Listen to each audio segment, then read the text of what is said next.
Hi അസ്സലാമു അലൈക്കും. Guys, ഇടയ്ക്ക് വന്നിട്ട് വീഡിയോ എടുക്കാൻ വേണ്ടി ഭയങ്കര ഇഷ്ടമാണ്. അപ്പോൾ അടുത്ത് വന്നിട്ട് നിൽക്കും. അപ്പോൾ ഞാൻ പറ്റിക്കലുണ്ട്, വീഡിയോ എടുക്കുമ്പോൾ കൂട്ടും എന്നൊക്കെ പറഞ്ഞിട്ട്. അപ്പോൾ ഇന്ന് എനിക്ക് പാവം തോന്നി അല്ലേ. ഐസുക്ക് നോമ്പുണ്ടോ?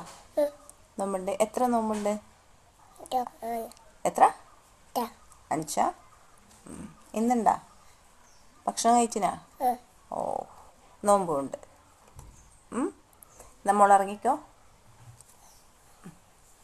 ഗൈസ്. നമ്മൾ 5 or 10 എത്രയേ കുട്ടികളുണ്ടെന്ന് വിചാരിക്കും. അപ്പം നമ്മൾ ചില പാരൻസ് ഏതെങ്കിലും ഒരു കുട്ടീനോട് മാത്രം പ്രത്യേക ഇഷ്ടം, ഒരു വാത്സല്യ ജാസ്തി, ഒരു താലോലിക്കൽ, ഒരു എന്താ പറയുക പായ്യാരക്കളി, ഒരു എല്ലാം കൊണ്ടും ഒരു എന്താ പറയുക ഒരു പ്രത്യേക സ്നേഹം, ഭക്ഷണ കാര്യത്തിലും ഒക്കെ എല്ലാറ്റിലും ഒരു വേറെ ആ കുട്ടീനോട് ഒരു പ്രത്യേക സ്വഭാവം നമ്മൾ പാരൻ്റ് ആയ ഒരു മദർ ഒരു കുട്ടീനോട് മാത്രം കാട്ടും. അത് നിങ്ങൾ തന്നെ പറ, ശരിയോ തെറ്റോ? നമുക്ക് എന്തെങ്കിലും കാരണത്താൽ ഏതെങ്കിലും ഒരു കുട്ടീനോട് പ്രത്യേക, ആ കുട്ടി ചിലപ്പം ചില 4-5 മക്കളുണ്ടായാൽ എല്ലാവരും ഒരുപോലെയല്ല. ചില കുട്ടികൾ ഭയങ്കരമായിട്ട് മാറ്റാണ്. ഇപ്പം ഐസുവിൻ്റെയും ജസലിൻ്റെയും കാര്യത്തിൽ ഐസു ഭയങ്കര മാറ്റമാണ്, ജസൽ ഭയങ്കര വേറെ ആളാണ്. രണ്ടാളും ഭയങ്കര വ്യത്യാസമാണ്.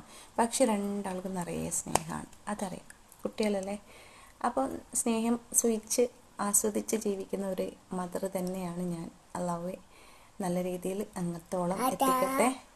അങ്ങനെയാണ്. അപ്പം ഞാൻ പറയാം, അങ്ങനെ നമ്മൾ വേർതിരിക്കുന്ന പാരൻറ്റിനെ കണ്ടിട്ടുണ്ടായിട്ട് ആ കുട്ടി തന്നെ 8ൻ്റെ പണി കൊടുത്തിട്ടുമുണ്ട്. അങ്ങനെയുള്ള ഒരു ഫാദറിന് ഫാമിലിക്ക് നമ്മൾ പൊന്നാരിച്ച് മറ്റാർക്കും കൊടുക്കാത്ത നല്ല നല്ല ഫുഡുകൾ കാണാണ്ട് എങ്ങനെയെങ്കിലുമൊക്കെ ഉണ്ടാക്കിയിട്ട്, ഇത് ചോറിൻ്റെ അടിയിലും മുട്ടയൊക്കെ പുഴുങ്ങിയിട്ട് ചോറിൻ്റെ ഉള്ളിലൊക്കെ ആക്കിയിട്ട് കൊടുത്തിട്ടുണ്ട്. പക്ഷെ അവസാനം എന്താ കുട്ടി ചെയ്തേ?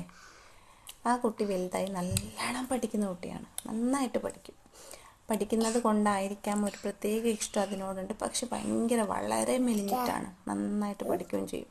അങ്ങനെ മെലിഞ്ഞത് കൊണ്ടായിരിക്കും ചിലപ്പം നന്നായിട്ട് ഫുഡ് എന്തെങ്കിലുമൊക്കെ കൊടുത്താൽ കഴിച്ചോട്ടെ വിചാരിച്ചിട്ട് കൊടുക്കുന്നത്. അങ്ങനെയാണെങ്കിൽ പോലും എല്ലാവർക്കും കൊടുക്കണം, ഒരാൾക്ക് മാത്രം അങ്ങനെ സെപ്പറേറ്റ് കൊടുക്കാൻ പാടില്ല ഗൈസ്. അത് വലിയ തെറ്റ് തന്നെ.